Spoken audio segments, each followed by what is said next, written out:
te tengo a ti, yo tengo todo, pero si no te tengo a ti, yo pierdo todo. Dame un beso de tu boca, que este mundo que hay. Vamos a dar un fuerte aplauso para la gloria del Señor.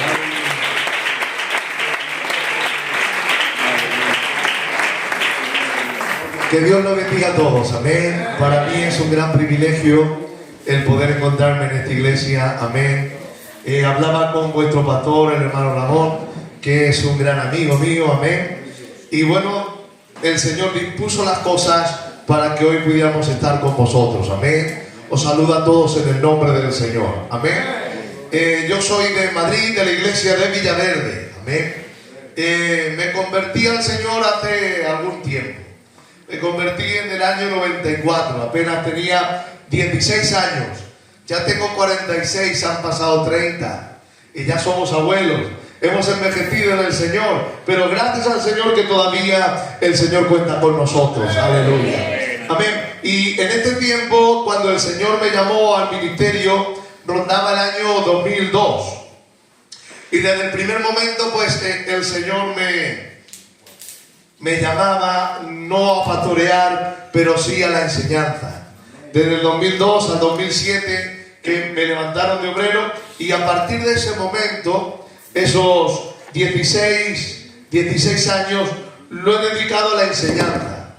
Yo en Madrid soy el profesor de los jóvenes, porque tenemos la bendición de tener seminario para creyentes y seminario para candidatos. Pues durante estos 15 años lo he dedicado a dar la enseñanza a los jóvenes. Y gracias a Dios por su misericordia, a partir de enero también comenzamos el seminario para candidatos. Así que desde siempre el Señor me llamaba a la enseñanza, a estudiar la palabra, a compartir la palabra. Y gracias a eso, al Espíritu Santo le ha placido, por gracia, editar este tercer libro, porque este es el tercer libro que el Espíritu Santo me ha permitido editar.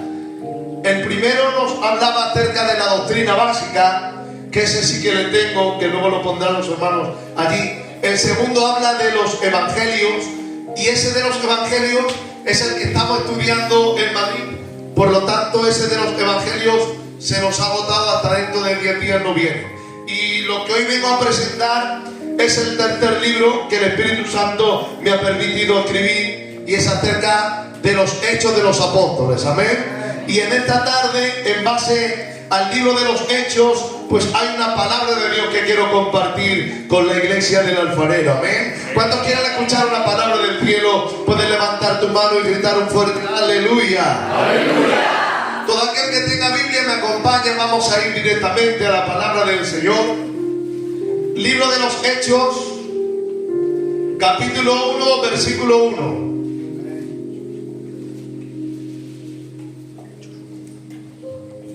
Dice la palabra del Señor: en el primer tratado, Teófilo, hablé acerca de todas las cosas que Jesús comenzó a hacer y a enseñar, hasta el día que fue recibido arriba, y después de haber dado mandamientos por el Espíritu Santo a los apóstoles que antes había escogido, a quienes también después de hablar de haber padecido, Él se presentó vivo, con muchas pruebas indubitables, apareciéndoles durante 40 días, hablándoles acerca del reino de Dios. ¿Cuántos aplauden a la Escritura? Amén.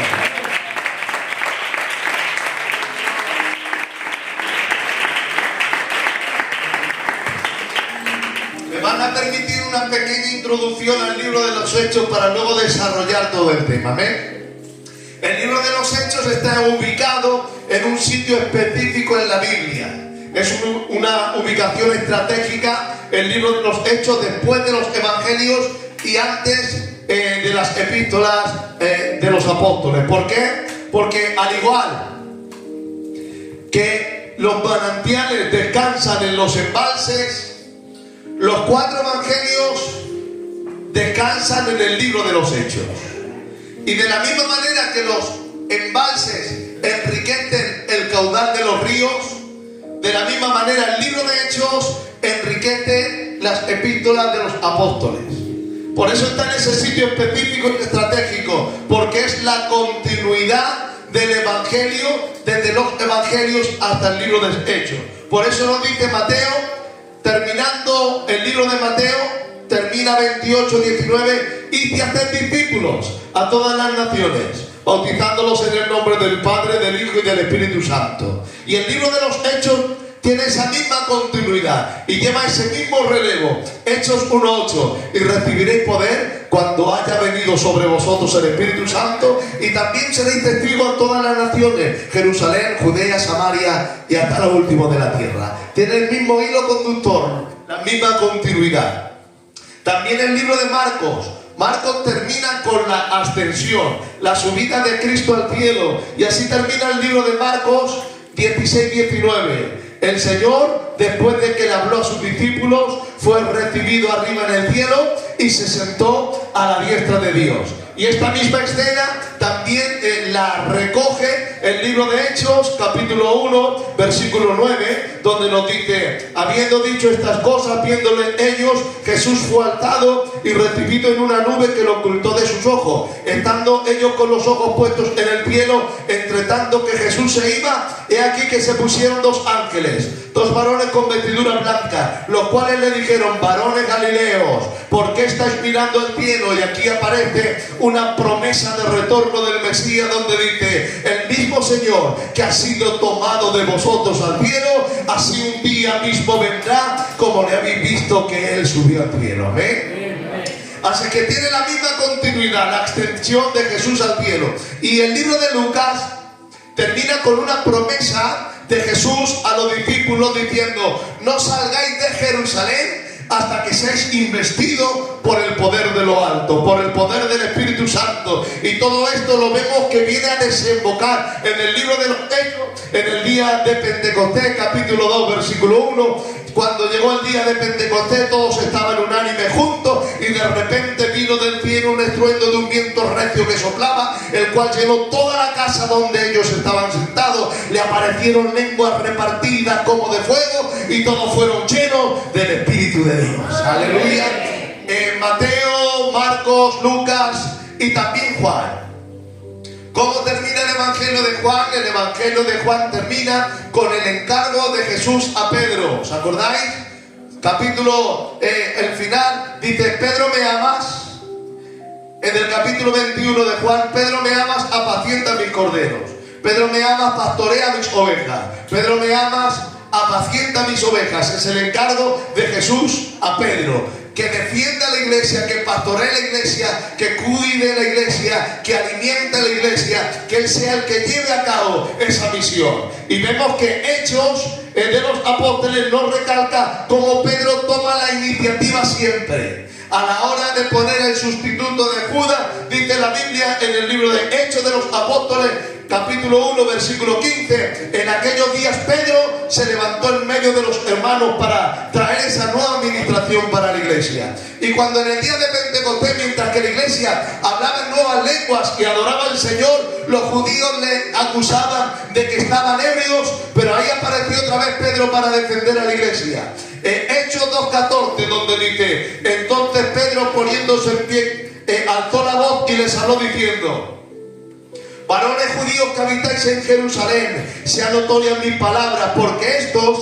no están ebrios como vosotros suponéis, pues es la hora tercera. Esto es lo que fue dicho por el profeta Joel, donde dice: en los posteros días derramaré de mi espíritu sobre toda carne, y vuestros hijos profetizarán, vuestros jóvenes verán visiones, y sobre mis siervos y mis siervas derramaré de mi espíritu, y ellos profetizarán. Amén. Así que vemos a Pedro tomando la iniciativa a favor de la iglesia. Y tengo que decir que el libro de Hechos de los Apóstoles, el personaje principal es el Espíritu Santo, ¿de acuerdo? Pero hay dos apóstoles principales en medio de este libro, que es Pedro y Pablo.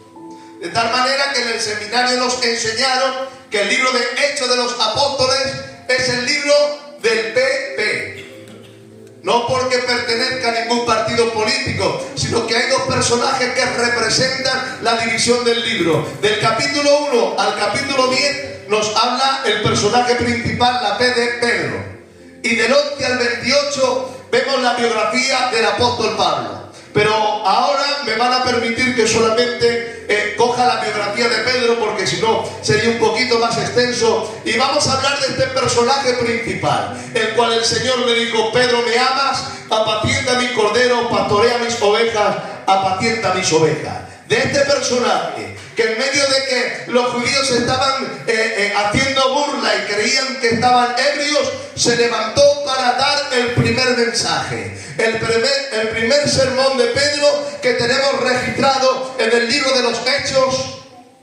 Nos trata una verdad fundamental, una doctrina fundamental, y es la doctrina fundamental de la resurrección. Y tengo que decir que en el libro de los Hechos hay una doctrina que resalta una y otra vez, y es la doctrina de la resurrección. Una doctrina que enriquece nuestra alma y que nos da esperanza. Amén. Y así dice la Biblia, el libro de Hechos, capítulo 2, versículo 22, primer mensaje del apóstol Pedro, diciendo: varones israelitas, oíd mis palabras. Jesús Nazareno, varón aprobado por Dios entre vosotros, con maravillas, prodigios y señales que Dios hizo, entregado por el determinado consejo y anticipado conocimiento de Dios, vosotros prendisteis y matasteis, crucificándole por mano de inicuos, dice el 24, el cual Dios lo levantó de los muertos, suelto en los dolores de la muerte, porque era imposible que fuese retenido por ella. Y Pedro sigue predicando ese mensaje y sigue diciendo acerca de la resurrección y de la esperanza, diciendo: por lo cual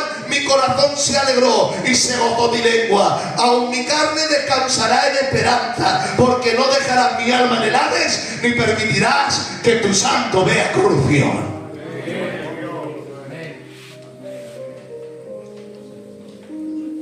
Y ahora basa su mensaje en una profecía mesiánica del Salmo 16. No dejarás mi alma en el Hades, ni permitirás que tu santo vea corrupción.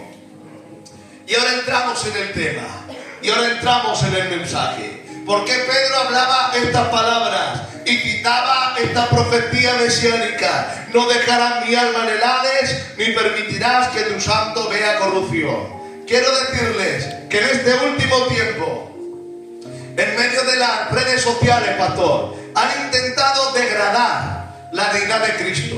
Han intentado distorsionar la deidad de Cristo, pero permíteme en esta tarde levantar a Cristo al lugar que Él tiene, el lugar que Dios le dio. Dios ha dado a Cristo un nombre que es sobre todo nombre, para que en el nombre de Jesús se doble toda rodilla, lo que hay en el cielo, en la tierra y debajo de la tierra, y toda lengua confiese: Jesucristo es el Señor, para la gloria de Dios Padre.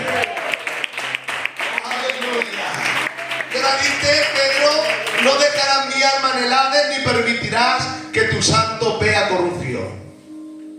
Y yo no sé si puede subir un poco el teclado ahí, pero lo decía porque si Cristo hubiese pecado, dice Ezequiel 18:20, el alma que pecare esa morirá. Si Cristo hubiese mirado con malos ojos a aquellos que le golpeaban y disfiguraban su rostro, el alma que pecare esa morirá. Si Cristo hubiese injuriado a aquellos que le arrancaban la barba cuajo, el alma que pecare esa morirá. Si Cristo hubiese maldecido a aquellos que en sus espaldas hacían como grandes surcos de arado, el alma que pecare esa morirá.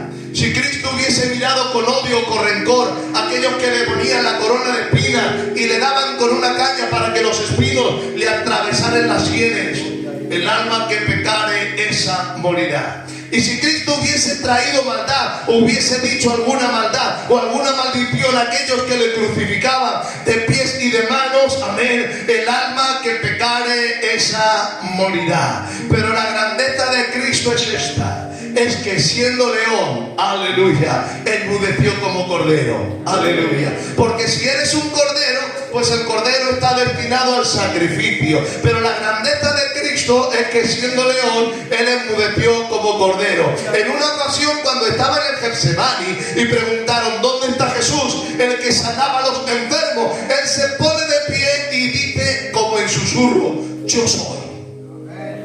Y cuando Jesús susurró yo soy, aquellos personajes que venían en contra de él y los del ejército del Imperio Romano cayeron a pie y cayeron a tierra, solamente con un susurro. Dice la Biblia: hasta ahora de Cristo y de Dios conocemos un leve susurro de su nombre, un leve susurro de sus pisadas, un leve susurro de su voz, que será el rugido de su poder. Amén. Pues quiero decirle que un día el león, aleluya, un día, dice Joel capítulo 3 versículo 16, un día rugirá el león desde Sion y se escuchará su voz desde Jerusalén y temblará el cielo y también la tierra. En el reino milenial, cuando Cristo ruja, temblará el cielo y también la tierra. Pero la grandeza de Cristo es esta, que siendo león enmudece como cordero. Y dice Isaías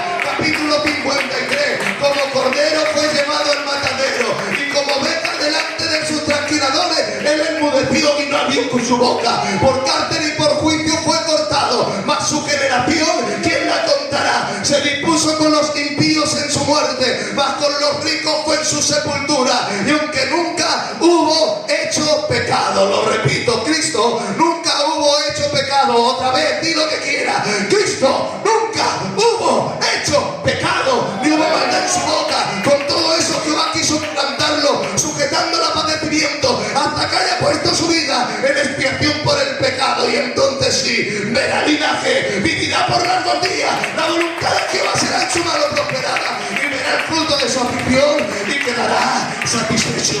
Apláudale para la gloria del Rey. Aleluya.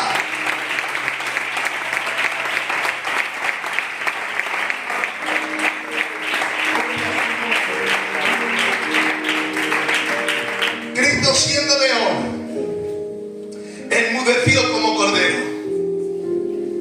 Porque recíbelo, Cristo es santo. Solo Dios es santo. Pero Cristo es santo porque Cristo es Dios. Y Cristo no solamente es santo, recíbelo, Cristo nació santo.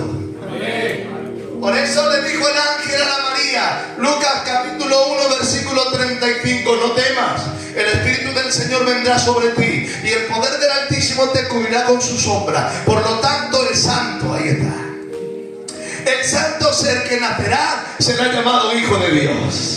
Así que Cristo no solamente es santo, no solamente nace santo, Cristo vive santo. Y ahora ya no son los discípulos y la gente que le rodeaban y los apóstoles. Ahora son los mismos demonios. Cuando Cristo entra en una sinagoga, había un poseído endemoniado, y cuando él entra, aquel poseído le dice: sabemos quién eres, tú eres el santo de Dios. Ahora los demonios reconocían que Cristo vivía santo. Cristo no solamente es santo, no solamente nace santo, no solamente vive santo, también Cristo muere santo. Por eso nos dice Hechos de los Apóstoles 3, 14 y 15: vosotros negasteis al santo y al justo, intentasteis matar al autor de la vida, quien Dios lo resucitó de los muertos. Nosotros somos testigos de ello. A este Jesús, a quien vosotros crucificasteis, Dios lo ha hecho Señor y Cristo, porque Él es santo, Él nació santo, Él vivió santo y Él murió santo. Por eso cantan las hermanas esta alabanza: santo es el que vive, santo es el que reina, santo en las alturas, santo en el pesebre, santo es en el trono, santo en el sepulcro, santa es su sangre derramada en la cruz. ¡Retíralo! ¡Cristo es santo! Apláudele para la gloria de su nombre. ¡Aleluya!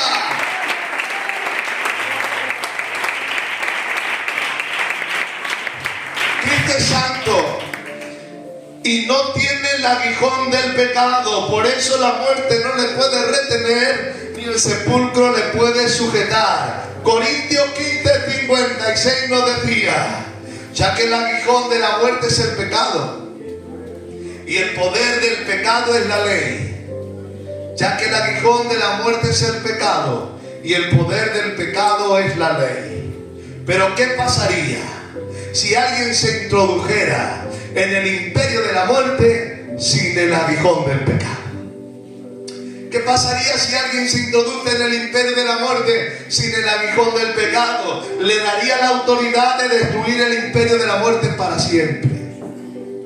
Por eso nos dice Lucas 11:21, dice: cuando el hombre fuerte guarda su palacio, en paz está todo lo que hay a su alrededor, pero cuando viene otro más fuerte que él y le vence, le quita todas las armas en las cuales confiaba y reparte el botín. Pues recíbelo. Cristo fue capaz de introducirse en el imperio de la muerte sin el aguijón del pecado, y esto le da la autoridad de destruir al imperio de la muerte para siempre. Lo dice la Biblia. Hebreos capítulo 2 versículo 14 y 15 dice: por cuanto sus hijos participaron de carne y sangre, él también participó de lo mismo para destruir, aleluya, para destruir por medio de la muerte, otra vez, para destruir por medio de la muerte aquel que tenía el imperio de la muerte, es el diablo. Apocalipsis capítulo 1 versículo 8, Jesús hablando, él ha dicho: yo soy el alfa y el omega, yo soy el principio y el fin, yo soy el primero y el último. Y el 1:18 dice: yo soy el que estuve muerto, sí, mas he aquí vivo por los siglos, y tengo en mi poder la llave de la muerte y del Hades. Yo soy el que abre y no hay nadie que cierra, yo soy el que cierra y no hay nadie que abre. Yo he vencido la muerte. Apláudele para la gloria del Señor, aleluya. Cristo es santo y Cristo ha vencido a la muerte, aleluya. Por eso el Hades no le puede retener y el sepulcro no le puede sujetar. Y ahora permítanme interpretar Hechos 2:24, que el apóstol Pedro nos compartía. Hechos capítulo 2:24 dice: a este Jesús, el cual Dios lo levantó, suelto los dolores de la muerte, porque era imposible que fuese retenido por ella. Aleluya. Me van a permitir la analogía, discúlpenme la palabra, pero es para interpretar la sustancia del versículo. Discúlpenme esta palabra, pero cuando una mamá está a punto de dar a luz y el niño quiere nacer, no puede estar más en el vientre de la madre y tiene que salir. Y mientras que sale es cuando se sueltan los dolores más intensos, porque la vida se abre hueco entre la oscuridad para encontrar la luz. A eso se le llama alumbramiento. Pues recíbelo. Cristo fue capaz de hacer que la muerte tuviera dolores de parto hasta que la muerte da a luz la vida.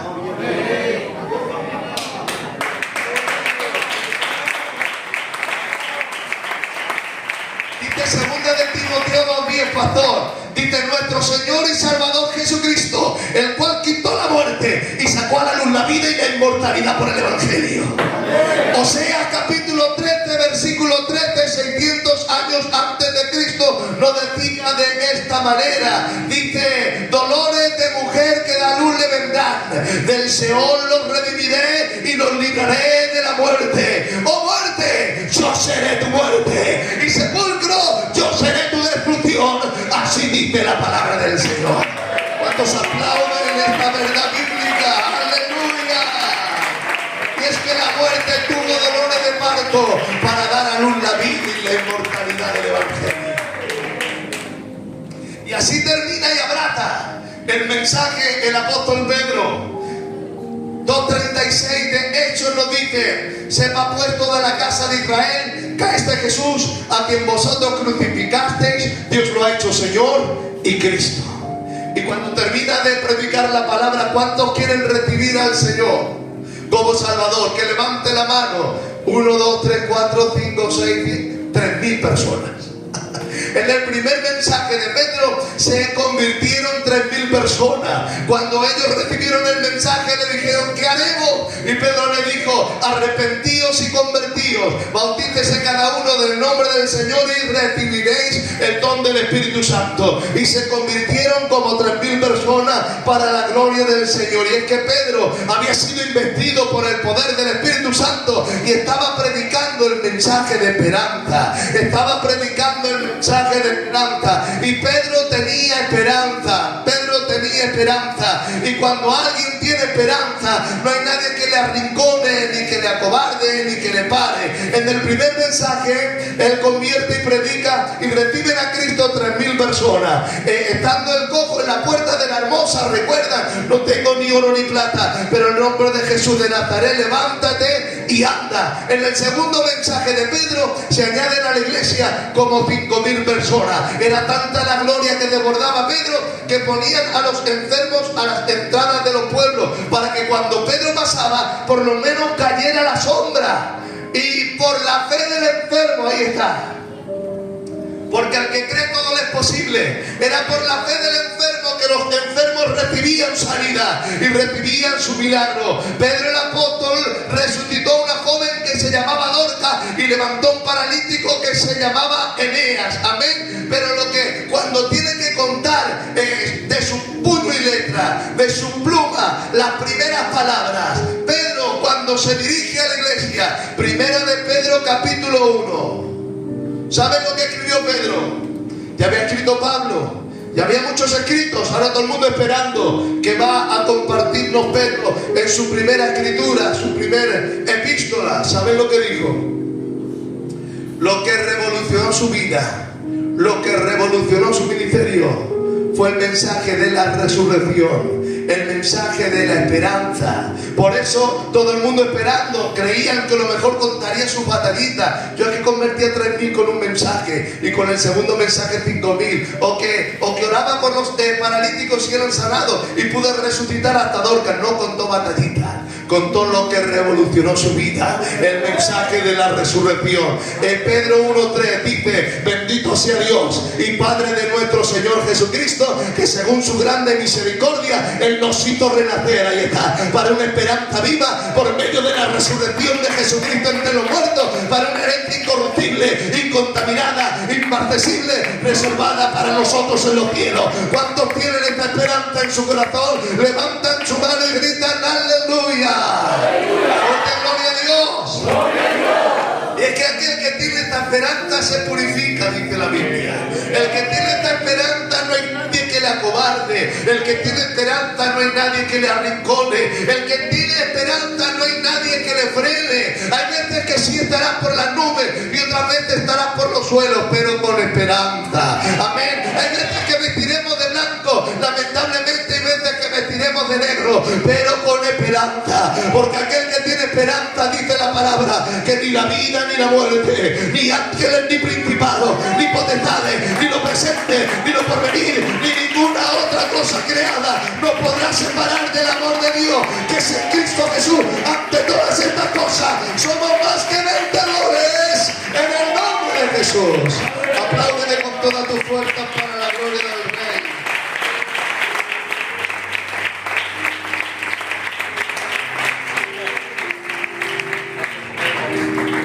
El clímax del apóstol Pedro en su ministerio fue cuando predicó en la casa de Cornelio. Capítulo 10 del libro de los Hechos. Dios le dijo: ¿quién dicen los hombres que es el Hijo del Hombre? Mateo 16. ¿Y vosotros? ¿Quién decís que yo soy? Y allí apareció Pedro, diciendo: tú eres el Cristo, el Hijo del Dios viviente. Y le dijo: no te la ha revelado ni carne ni sangre, sino solamente mi Padre que está en el cielo. Sobre esta confesión de fe, sobre esta confesión de fe edificará mi iglesia, y las puertas del Hades no prevalecerán contra ella. Y Pedro, a ti te daré las llaves del reino, y todo lo que abras en la tierra será abierto en el cielo.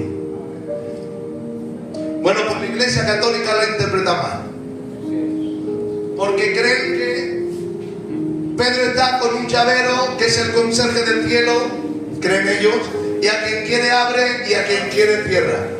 Está por aquí con la llave, pero la interpretación correcta del texto es que Jesús le daba dos llaves a Pedro.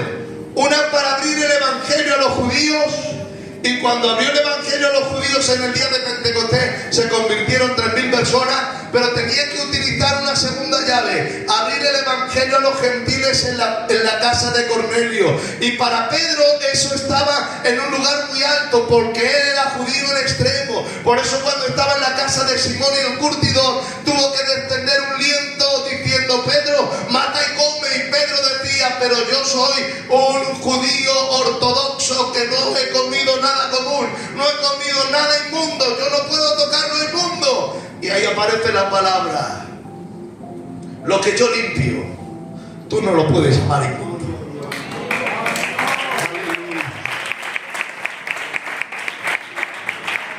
Y así fue Pedro a la casa de Cornelio. ¿Saben lo que predicó Pedro en la casa de Cornelio? No predicó que convirtiera a 3.000 personas con la primera llave, ni que sanó, ni que hizo milagros, portentos, maravillas.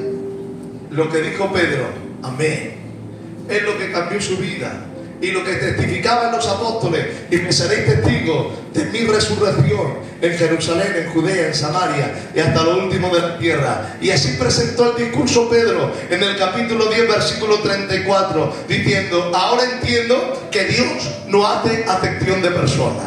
Y en el mensaje de Pedro aparece 7 veces la palabra Dios, amén, exaltando a Dios por encima de todo lo que él podía haber hecho a lo largo de su trayectoria y a lo largo de su vida. Él dice: ahora entiendo que Dios no hace acepción de personas. Segundo, Dios envió el mensaje del evangelio de paz por medio de Jesucristo. Tercero, Dios ungió con el Espíritu Santo y poder a Jesús de Nazaret, amén. Dios estaba con él haciendo toda clase de bienes y sanando a todos los enfermos. Los judíos quisieron matarle, pero Dios lo levantó de los muertos. Dice: yo soy testigo de ello. Dice la palabra: a este Jesús Dios lo levantó al tercer día, como ya estaba antes escrito. Y después de manifestarse durante 40 días a sus escogidos, a nosotros que comimos con él y compartimos el pan, Dios lo puso por juez de vivos y de muertos. Y mientras que Pedro predicaba, la gloria del Señor cayó en la casa de Cornelio y todos fueron llenos del Espíritu Santo y hablaban en nuevas lenguas como en el día de Pentecostés. Es que el propósito de Dios es ir por todo el mundo y predicar a toda criatura.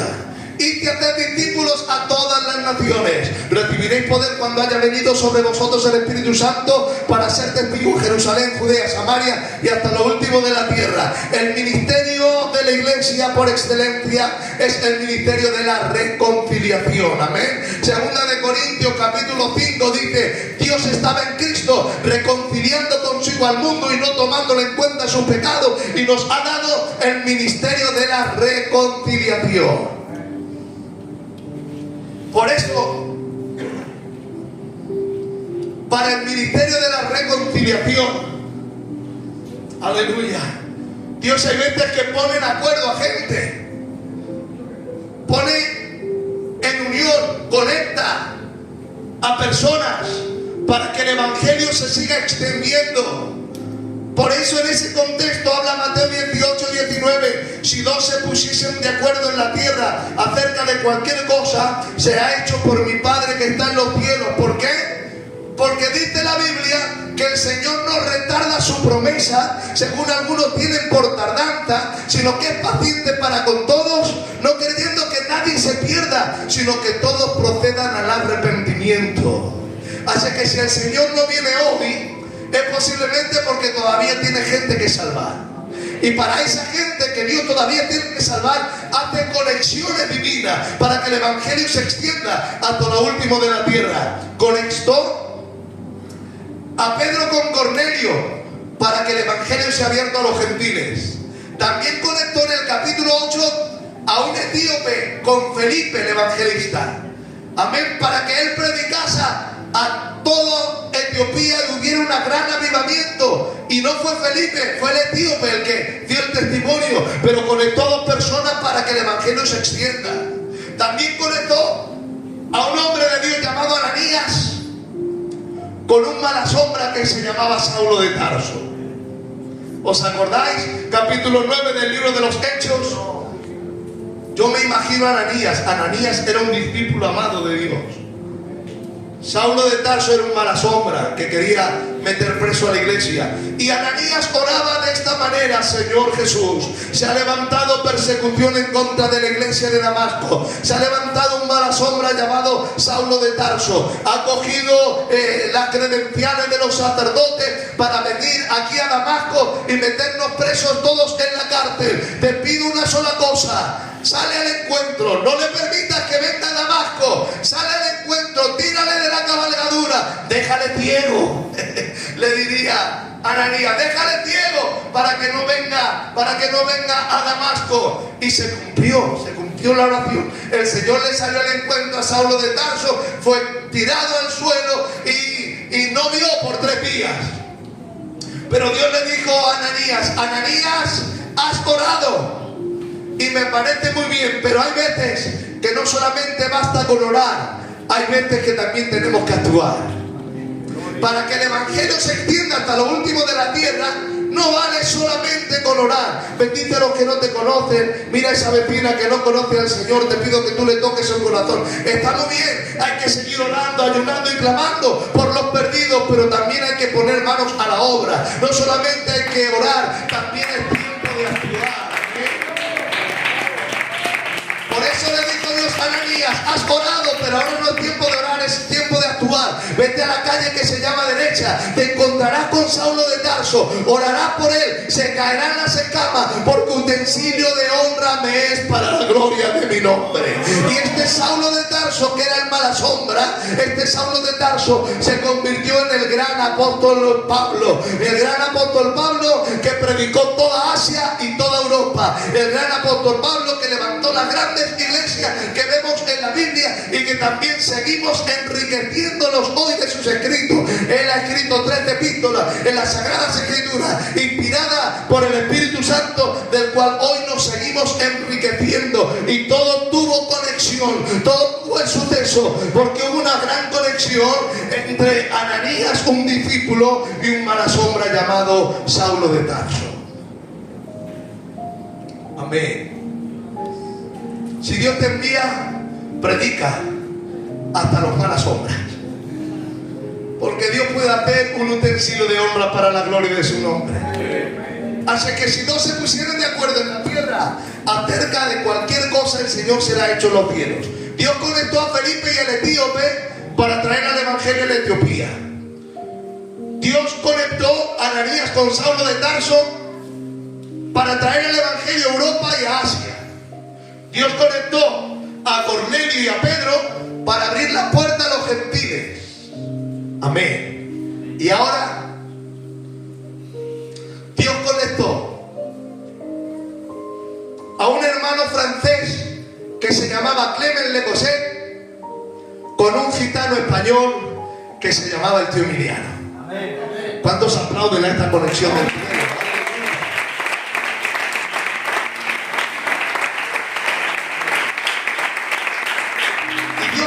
Al tío Emiliano con los 6 pioneros de nuestra misión, que fueron el tío Jaime Díaz, el tío Castro, Marido, Joselito, Larry, Ramón, para llegar el evangelio a nuestro pueblo, al pueblo gitano. Yo alabo a Jesucristo porque el evangelio llegó a Etiopía, sí. Alabo a Jesucristo porque el evangelio llegó a los gentiles, sí. Alabo a Jesucristo porque el evangelio llegó a Europa y a Asia, sí. Pero alabo a Jesucristo porque un día glorioso el evangelio llegó al pueblo gitano.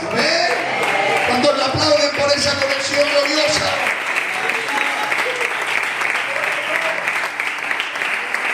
Y si me permiten estos últimos 5 o 6 minutos para hablarles de cómo llegó el evangelio hasta nuestros días.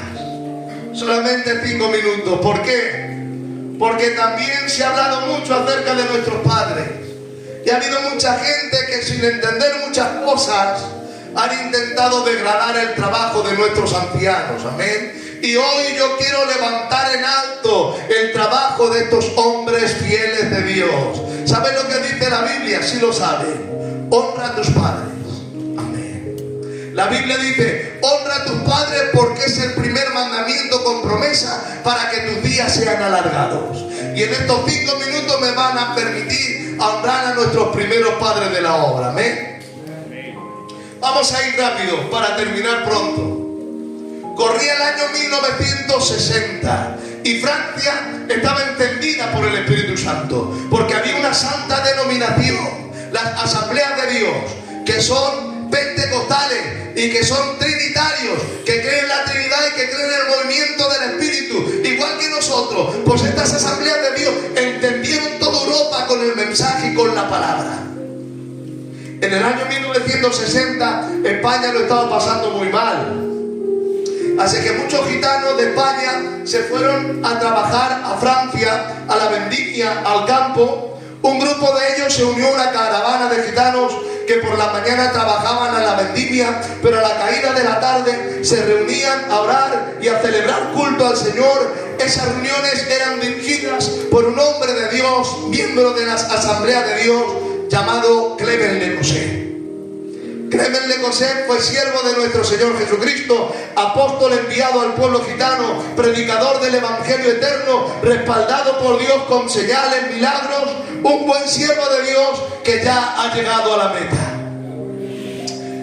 Después, en el año 63-64 aproximadamente, un niño donde se hacían las oraciones del poblado enfermó de muerte. A tal punto que antes de llevarlo al hospital o cualquier médico lo trajeron a la oración. Y este buen siervo de Dios, Clement Le Cosset, oró por el niño, clamando y pidiendo al Señor. Instantáneamente el niño fue renovado, restaurado y sano en ese preciso momento. Se revolucionó la reunión porque un niño a punto de morir, que no sabían lo que podían hacer con él, el hermano Clement Le Cosset oró por él y fue sanado instantáneamente. Al día siguiente vinieron un montón de gitanos de alrededor, de los barrios de alrededor. Entre ellos, a esa santa reunión vino un gran siervo de Dios que todavía recordamos con esperanza, el tío Emiliano. ¿Ven? El tío Emiliano anteriormente era un hombre esclavizado al alcohol. Le regalaron una Biblia y como él antes era supersticioso, siempre la tenía en la mesilla. Una de las noches creía que se iba a morir. Creía que se iba a morir y él hizo la declaración y dijo: Señor Jesús, si verdaderamente eras real, líbrame ahora y yo me entregaré por completo a ti. En ese preciso momento recibió la investidura del Espíritu Santo. Al día siguiente se levantó sano, se levantó nuevo, regenerado y en una nueva criatura. Y permíteme decirte, no sé qué pecado has arrastrado durante tiempo y no sé qué cadena has arrastrado durante tiempo, pero si tú vienes a la cruz, si tú vienes al Calvario, todavía la sangre de Cristo nos limpia de todo pecado.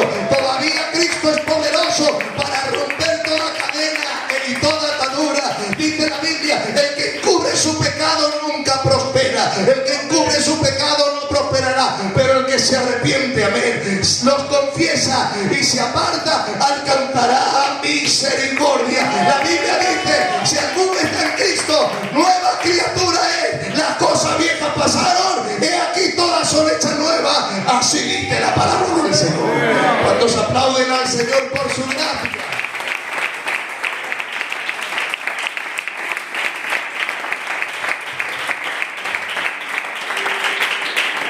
Terminó la vendimia y los 7 pioneros de nuestra misión, Jaime Castro, Larry, Enrique Marido, Ramón, Joselito, junto a Emiliano,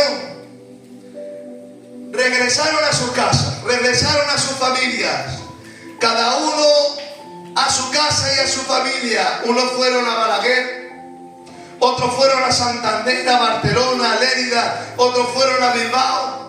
Cuando contaban lo que el Señor había hecho allí en Francia y cómo se habían convertido y cómo el Espíritu Santo los había investido y cómo recibían milagros y sanidades en Francia, mientras que ellos compartían el testimonio, dice la historia que la gloria del Señor cayó sobre todos aquellos que escuchaban la palabra, al igual que en la casa de Cornelio y al igual que en el día de Pentecostés. Es que cuando Dios une a gente amén, la eclosión de Dios, la gloria del Señor se manifiesta. Por eso decía el apóstol Pablo: no me avergüenzo del evangelio, porque es poder de Dios para salvación, para los que no creen es locura, pero para nosotros los que creemos es poder de Dios para salvación. Que gloria tenga su nombre. Llamaron al Lecoset y comisionaron a estos 7 siervos de Dios para llevar el evangelio por todos los puntos de España. Permíteme recordar a algunos hermanos con esperanza. Aleluya. El tío Emiliano, junto a los predicadores franceses Félix, Chiqui y Fatar, visitaron algunas ciudades de Castilla hasta que llegaron a Valladolid. En Valladolid se convertiría un gran general del ejército de Dios, el tío Pelele. Cuando dar un fuerte aplauso al Señor por haber tenido este gran ministerio con nosotros. Después se levantarían en Valladolid Ángel, Cochele, Santo, Jesús, Chato, Javi y un valeroso guerrero de Dios llamado el tío Paquito. ¿Cuántos alaban al Señor por la conversión de estos grandes siervos? ¡Aleluya! Y un día glorioso, impulsado por el Espíritu Santo, amén, el tío Pelele llegó a Aranda de Duero. Aleluya. Allí había un hombre llamado Tomás, que al principio se reía del movimiento de Dios, pero una noche durmiendo empezó a temblar y a hablar en nuevas lenguas. Cuando se despertó, toda su familia alrededor, sorprendido del movimiento del Espíritu Santo sobre él. Este hermano se le conoce hoy, es un hombre de Dios, el tío Pilón. Amén.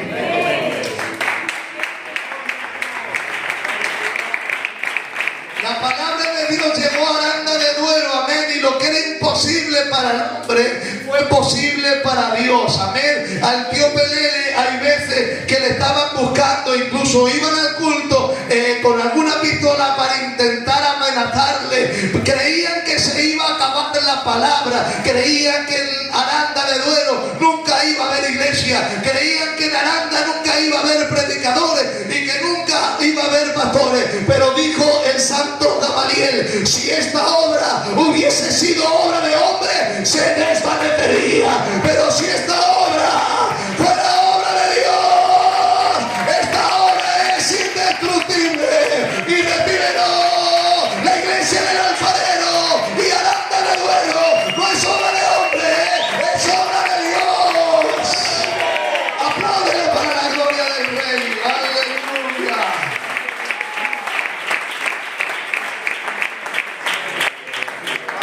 Amén. Estos grandes y valerosos hombres de Dios se esforzaron por el evangelio, y gracias a Dios en medio de Aranda hay generales de Dios, amén, como el hermano José de Aranda, como el hermano Miguelín de Aranda, hombres que Dios nos ha levantado en este último tiempo, porque esta iglesia no es obra de hombres, es obra de Dios. Aleluya. Ellos dieron testimonio hasta que alcanzaron la meta. Nunca lograremos igualar sus hazañas, pero con la ayuda del Espíritu Santo y siguiendo la estela de su legado, transitando por el camino recto que ellos ya nos han allanado, como dijera Hebreos capítulo 12 versículo 1, por lo tanto, iglesia, nosotros también. Ellos daron su vida, daron su dinero, daron su tiempo y daron su juventud para que el evangelio llegara a nosotros. Ahora el relevo ha llegado a nuestra vida y ahora nos dice la palabra: ahora es tu tiempo. ¿Qué es lo que harás en este tiempo? ¿Qué es lo que harás en este tiempo? Dice la Biblia: y esto, conociendo el tiempo, que es hora de despertarnos del sueño, amén, porque está mucho más cerca de nosotros nuestra salvación que cuando creímos, amén. Iglesia, un poquito más y el que ha de venir vendrá y no tardará. Lo que predicaba el apóstol Pedro hace 2000 años todavía sigue teniendo vigencia. Todavía la iglesia cree en la esperanza y la iglesia cree en la resurrección. Yo digo, ¿cuántos tienen esperanza y cuántos creen en la resurrección? Puedes levantar tu mano y gritar un fuerte aleluya. ¡Aleluya!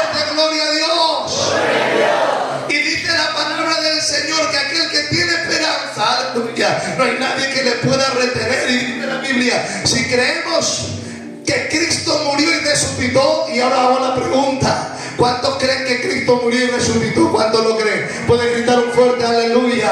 ¡Aleluya! Dice, si creemos que Cristo murió y resucitó, recíbelo. Un día glorioso, amén. Dios traerá con Jesús a todos los que durmieron en él. ¿Cuándo? Cuando el Señor mismo, con voz de mando, con voz de arcángel y con trompeta de Dios, descenderá del cielo, y los muertos en Cristo resucitarán primero, y luego nosotros, los que hayamos quedado, seremos arrebatados juntamente con ellos en las nubes para recibir al Señor en el aire. Apláudele para la gloria del Señor. Aleluya. ¿Saben por qué la iglesia ha prevalecido hasta los días de hoy? Porque la iglesia tiene esperanza. Aleluya. Gloria a tu nombre. Y para terminar el mensaje, Filipenses 3:3 de Pablo dijo: yo no sé lo que tú harás, pero yo una cosa hago, olvidándome de lo que queda atrás y extendiéndome hacia adelante, prosigo hacia la meta, prosigo a la carrera y al premio del supremo llamamiento de nuestro Salvador. Nos espera el cielo, querida iglesia. Dale un fuerte aplauso para la gloria del Señor. Aleluya.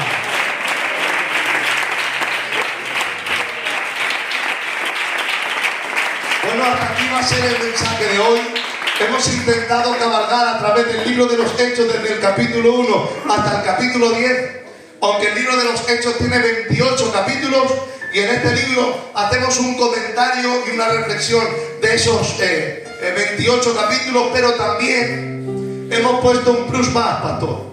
Hemos puesto un capítulo 29 para tener bien redactado y bien apuntado cómo llegó el Evangelio hasta nuestros días, pasando por la iglesia apostólica, la iglesia perseguida, la iglesia pagana, la iglesia corrupta, la iglesia de la Reforma, la iglesia pentecostal, hasta que llegó 1960, Clement Lecosset, Emiliano y todos los pioneros de la obra, hasta que llegó el Evangelio hasta nuestros días. Amén. Así que allí los hermanos atrás pondrán el libro de Hechos de los Apóstoles. He escrito 3, pero solamente he podido traer 2. El primero es de doctrina, las 12 doctrinas fundamentales que todo cristiano tiene que saber. Y ese tiene 136 páginas y le pusimos a un coste de 6 euros.